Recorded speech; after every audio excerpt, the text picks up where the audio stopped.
নমস্কার, জয় হিন্দ। কাশ্মীরের পেহেলগাঁওয়ে যে ঘটনাটি ঘটেছে খুবই মর্মান্তিক ঘটনা। আমার মনে হয় এরকম ঘটনা ভারতবর্ষে আগে কোনোদিনও হয়নি। দেশে যাই হোক না কেন, সিভিল পাবলিক ভারতের নাগরিকদের উপর গুলি চালানো একদমই ঠিক না। আরে ভাই, ভারতের সেনাবাহিনীর সাথে লড়াই করো, ফেস টু ফেস লড়াই করো।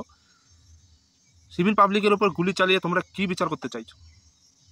এগুলো একদমই ঠিক নয়। এটা একদমই দুঃখজনক ঘটনা। এরকম ঘটনা আমার মনে হয় আগে কোনোদিনও হয়নি।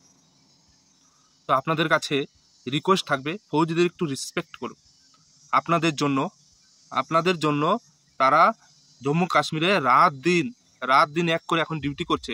শুধু এখন নয়, সব সময় তারা কিন্তু ডিউটি করছে। শুধু আপনারা ভালোভাবে থাকেন, সেটাই কিন্তু সবসময় সেনাবাহিনীরা চেষ্টা করে যায়, কিন্তু আপনারা তো সেনাবাহিনীদের ইজ্জত দেন না।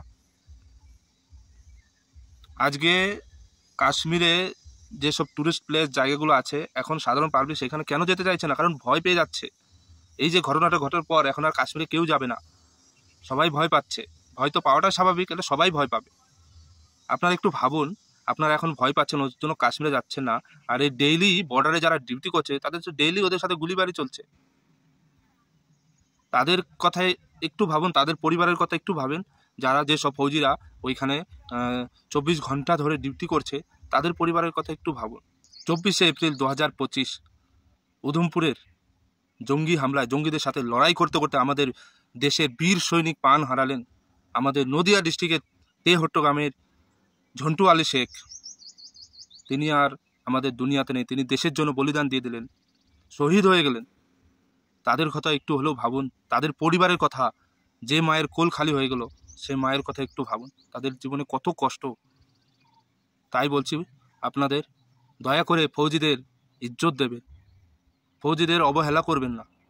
কারণ তারা দিন রাত এক করে ডিউটি করছে, নিজের পরিবারকে ছেড়ে। সে কোথায় কোথায় পুরো ভারতবর্ষে হার কোণে সে ডিউটি করছে, বর্ডারে দাঁড়িয়ে আছে।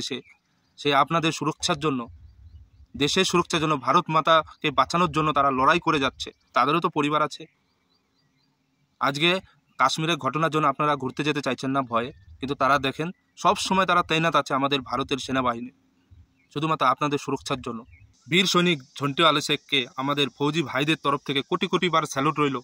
আর সেই মাকে কোটি কোটি বার নমন জানাই, যে মা তার বীর সন্তানকে আমাদের ভারত মাতার সেবার জন্য তিনি পাঠিয়েছেন ইন্ডিয়ান আর্মিতে।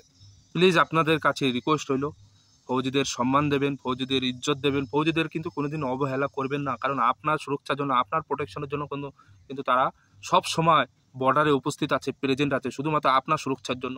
তাই ফৌজিদের সম্মান দিন। ওকে, সবাই ভালো থাকবেন, সুস্থ থাকবেন। আর আপনারা টেনশন করবেন না, আপনারা ঘুরতে যান, নো টেনশন। আমাদের সেনাবাহিনী ওখানে তৈনাত আছে। যতদিন সেনাবাহিনী আছে আপনাদের কোনো টেনশন করার দরকার না। আপনারা ভালো থাকুন, এটাই আমরা চাই। জয় হিন্দ।